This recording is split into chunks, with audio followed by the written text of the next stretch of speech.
और धर्म परिवर्तन को लेकर एक नई बहस छिड़ गई। आरएसएस प्रमुख मोहन भागवत के 3 बच्चे और घर वापसी वाले बयान पर जमीयत उलेमाए हिंद के नेता मौलाना अरशद मदनी ने कड़ी प्रतिक्रिया दी है। मदनी ने कहा, ऐसा लगता है मानो सिर्फ उन्हीं लोगों ने अपनी मां का दूध पिया है, बाकी और किसी ने नहीं। इस्लाम क़यामत तक रहेगा और नफरत फैलाने वाली सोच कभी कामयाब नहीं होगी। आने वाले दिनों में गली गुच्छों में खून बहेगा, वो किसका बहेगा? इसी को लेकर अलग अलग जिले से हमारे संवाददाताओं ने लोगों से बातचीत की। उनकी क्या कुछ प्रतिक्रियाएं सामने आई है, जरा सुनिए।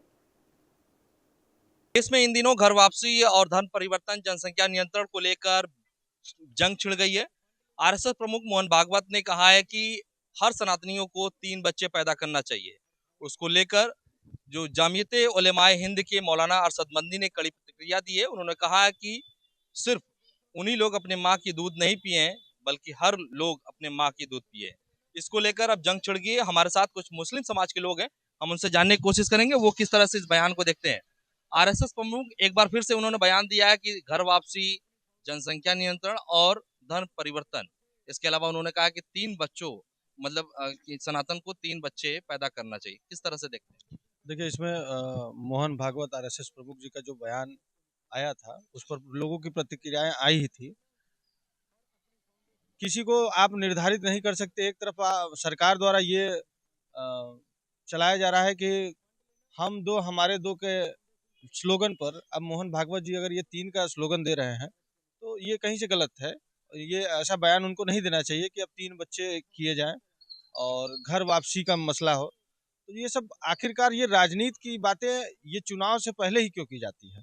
अगर घर वापसी करानी है तो वो अपना एक मैनिफेस्टो खोल दे कि नहीं, हम पूरे ताउम्र ता जिंदगी जो है हम मुसलमानों उसके को घर वापसी कराते रहेंगे। ये हर वक्त ये चुनाव का जब भी मुद्दा आता है, चुनाव की जब भी किसी न किसी, अब बंगाल में चुनाव होना है तो उसके लिए इन्होंने एक नया फंडा अपनाया है, 3 बच्चे और घर वापसी, मुसलमानों की घर वापसी। मैंने कहता हूँ कि अगर घर वापसी करानी है तो बौद्ध धर्म की घर वापसी कराएं। मैं कहता हूँ अगर घर वापसी करानी है तो ईसाई धर्म की घर वापसी कराएं। जो हमारे क्षेत्र में हमारे हमारे देश में धीरे धीरे ईसाई धर्म और बौद्ध धर्म बढ़ता जा रहा है। इनसे इनको कोई नफरत नहीं है, सिर्फ मुसलमानों से नफरत है। मुसलमानों ने कौन सी ऐसी इनके साथ बदतमीजी की है या कौन सा ऐसा इनकी इनकी इमारतों को कब्जा किया है? आज मुसलमान अगर इस मुल्क में है तो मुसलमान अपनी और अपने पूर्वजों की कुबत पर है। मुसलमान ने जितना इस देश को आज़ादी में अपना खून बहाया है उतना ही सारे लोगों ने बहाया। तो हमसे ही क्यों हर वक्त प्रमाण मांगा जाता है कि हम यहाँ पर सनातनी हैं तो हम जो धर्म परिवर्तन करना चाहिए, 3 बच्चे 6 बच्चे, हमसे क्या ऐसी नफरत है? मोहन भागवत जी से मैं पूछना चाहता हूँ, मुसलमानों से इनको कौन सी ऐसी दिक्कत आ गई? मदनी साहब तो बीच में उसमें जो बयान प्रतिक्रिया मदनी साहब ने जो बयान दिया है उस बयान की मैं थोड़ी तौर पर मैं निंदा ये करूंगा कि मदनी साहब को माँ का खून और दूध नहीं पिए हैं, बाकी सब लोग भी अपने माँ का दूध। नहीं, सवाल का जवाब से होता है। अगर आप हमसे सवाल पूछेंगे तो मैं उसका जवाब देने का उत्तरदायी हूँ, न कि मैं उस सवाल पे बहुत तगड़ी प्रतिक्रिया नहीं दे सकता हूँ। मदनी साहब ने कहीं ना कहीं यहाँ पर उनको एक सपोर्ट करने की बात कही है जिससे कि वातावरण खराब हो, मैं ये कहूँगा। आप किस तरह से देखते हैं इस मदनी साहब के बयान को और आरएसएस प्रमुख मोहन भागवत के बयान? आरएसएस मोहन भागवत जी के द्वारा जो कि घर वापसी घर वापसी घर वापसी, ये घर वापसी जैसे कि हर धर्म में लोग जब हो सके तब घर वापसी की बात करते हैं। मुकम्मल ईमान वाला, चाहे इस्लाम में हो, चाहे हिंदू भाई हमारे हो, चाहे सिख भाई हो, ईसाई भाई हो, सब भाइयों को मैं तो ये कहता हूँ कि मुकम्मल ईमान वाला पहले तो घर वापसी करेगा नहीं, क्योंकि वो अपने ईमान पे मरेगा। अगर मैं इस्लाम से जुड़ा हूँ तो मैं मुसलमान हूँ तो मैं अपने ईमान के लिए जी रहा हूँ ना, न कि घर वापसी के लिए जी रहा हूँ। और जब चुनाव का फंडा आता है, चुनाव आते ही ये सब बातें जारी होने लगती है, जो कि ये इसका मैं निंदा करता हूँ। चुनाव के हिस्से में क्यों ये सब होती है? चुनाव के बाद भी तो कर सकते हैं। चुनाव आने लगता है तो हिंदू, मुस्लिम, सिख, ईसाई, इनके अलावा और कोई इनके पास तो बात रहता नहीं है। इसी यही सब है। आप बताइए जैनुल भाई, किस तरह से देखते हैं मदनी साहब के, कि आप उस कमेटी से भी लंबे समय तक जुड़े रहे हैं, तो आरएसएस प्रमुख के बयान को पलटवार करते हुए मदनी साहब ने कहा है कि सिर्फ वो लोग अपने माँ का दूध पिए, बाकी लोग ऐसा लगता है कि नहीं, तो इस कयामत तक इस्लाम रहेगा और इस तरह के बयान आए।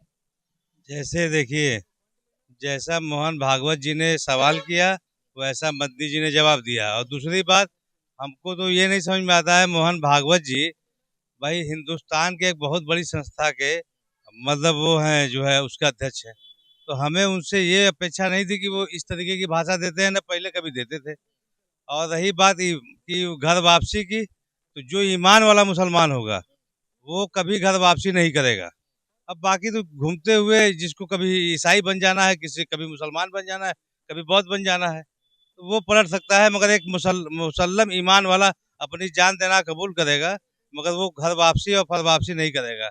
रही बात बच्चों की, तो बच्चे तो सरकार का गाइडलाइन करती है कि 2 बच्चे हमको चाहिए, और अगर 2 बच्चों के अलावा भी इनको ये करे 3 बच्चे, तो हमको तो नहीं समझ में आ रहा है। ये राजनीतिक बयान है, हम इस बयान की निंदा करते हैं। आप बताइए फहीम भाई, किस तरह से देखते हैं इस बयान? मोहन भागवत जी सिर्फ माहौल बिगाड़ने का काम करते हैं। चुनाव आते ही ये लोग हिंदू मुसलमान करने लगते हैं। ऐसा कोई नहीं है, ऐसा नहीं करना चाहिए इन लोग को। अब आप कौन होते हैं कि आप तय करेंगे कि हम कितने बच्चे पैदा करेंगे, कितने बच्चे नहीं पैदा करेंगे? आप तय करेंगे? आप तय नहीं कर सकते। इसके में जितना दम होगा उतना पैदा करेगा भाई। मदनी साहब का एक बयान ये भी है कि गली गुच्छे में खून बहेंगे, क्या ये सही बयान है? नहीं, हम इस बयान से सहमत नहीं है, क्योंकि हम गंगा जमुनी तहजीब के वो हैं, तो हम तो इस बयान की भाई नहीं वो करेंगे कि भाई ये बयान गलत है। और बाकी हम संघ प्रभु मोहन भागवत जी से ये गुजारिश करना चाहेंगे कि जैसे जो हमारे हिंदू भाई बेरोजगार हैं, आप हिंदू भाई के देशी बनो, आप मुसलमान भाई के मत बनो, कोई दिक्कत नहीं है। तो कम से कम जो हमारे हिंदू भाई जो जिनके पास काम नहीं है, जिनके पास जो बेरोजगारी घूम रहे हैं, उन्हें आप काम दीजिए, हॉस्पिटल की सुविधा जगह जगह लाइए, है ठीक है। देश में इन दिनों घर वापसी, जनसंख्या और धर्म परिवर्तन जैसे मुद्दों पर एक बहस सी छिड़ी हुई है। तमाम तरह के बयानबाजी आ रहे हैं इसको लेकर के। जिस तरह से मदनी ने कहा है कि इस्लाम कयामत तक रहेगा, नफरत फैलाने वाले इसमें कामयाब नहीं होंगे। ऐसे में तमाम जो हिंदू संगठन है उनका क्या कुछ कहना है, ये जानने के लिए यहाँ पर देखिए तमाम लोग हैं जिनसे बात करते हैं। सर, क्या कहेंगे जिस तरह से मदनी का बयान आया है, क्या कुछ कहेंगे? देखिए, मदनी का जो बयान आया है ये बहुत ही निंदनीय है और एक प्रकार से अराजकता फैलाने वाला बयान है, और इसमें तो मदनी के खिलाफ FIR करके इनको जेल भेज देना चाहिए, क्योंकि इस प्रकार जो देश में अराजकता का माहौल पैदा करने का ये स्टेटमेंट दे रहे हैं, ये बहुत ही गलत है और एक शांति व्यवस्था के लिए खतरा है, देश के लिए खतरा है। सर, आप बताइए, क्या नाम है? अवधेश प्रताप सिंह। अवधेश जी, जिस तरह से पहले RSS प्रमुख ने कहा है, जनसंख्या को लेकर के बयान दिया, उसके बाद मदनी ने कहा है कि नफरत फैलाने वाले कामयाब नहीं होंगे और इस्लाम क़यामत तक रहेगा, क्या कुछ कहेंगे? देखिए, नालियों में खून बहाने की बात कही है, कहा है किसका है? जानकारी है उनके बयान की। RSS प्रमुख ने जो बयान दिया तो वो एक धर्म की वो भी बात करते हैं, और मदनी जी हैं वो भी अपने एक धर्म की बात करते हैं। दोनों धर्म अपने अपने धर्मों को लेकर सभी सजग हैं, और RSS प्रमुख जी ने जो बयान दिया कि 3 बच्चे हो, पहले तो RSS प्रमुख को जितनी आबादी हमारी है उस पर रोजगार की बात करनी चाहिए। जनसंख्या को रोजगार कैसे देंगे? बच्चे पैदा कर देना बहादुरी नहीं है। और RSS प्रमुख का बयान हिंदू धर्म को लेके है। अगर घर वापसी की बात आती है तो घर वापसी कहीं तक जो लोग अपनी स्वेच्छा से आना चाहते हैं उनका हम लोग स्वागत करते हैं, और भविष्य में जो बंदी साहब ने बयान दिया कि गलियों में खून बहेगा तो किसका बहेगा, उन्होंने गलत बयान नहीं दिया।